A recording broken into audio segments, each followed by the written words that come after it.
اندرما گھروں کے لیے نئے حکومتی قوانین نے لاکھوں غریبوں کو مایوسی میں مبتلا کر دیا۔ کانگریس حکومت، جس نے غریبوں کے لیے گھروں کے خواب کو پورا کرنے کے بڑے وعدے کیے تھے، اقتدار میں آنے کے بعد اپنے وعدوں پر عمل درآمد کرنے میں ناکام رہی۔ ہر بیان اور اعلان عوام کو گمراہ کرنے کے لیے نظر آتا ہے۔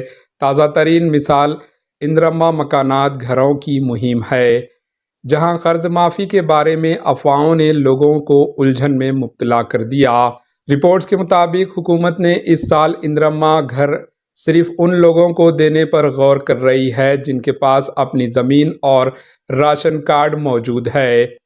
یہ تبدیلی بہت سے لوگوں کے لیے مایوس کن ثابت ہوئی ہے، کیونکہ حکومت نے پہلے یقین دہانی کرائی تھی کہ انہیں گھر فراہم کیے جائیں گے جن کے پاس زمین نہیں ہے۔ عوامی رابطے کے دوران اندرما گھروں کے لیے 80 لاکھ درخواستیں موصول ہوئی ہیں، جن میں سے 30 لاکھ درخواستیں دینے والوں کے پاس راشن کارڈ بالکل نہیں ہے۔ یہ صورتحال لاکھوں غریب افراد کے لیے ممکنہ ناانصافی کا خدشہ بڑھا دیتی ہے۔ جواب بے یقینی کی حالت میں ہے۔ Bureau report, H N news. ہمارے ایچ این نیوز کو سبسکرائب کریے تاکہ آپ کو نوٹیفیکیشنز آتے رہے وقت پر۔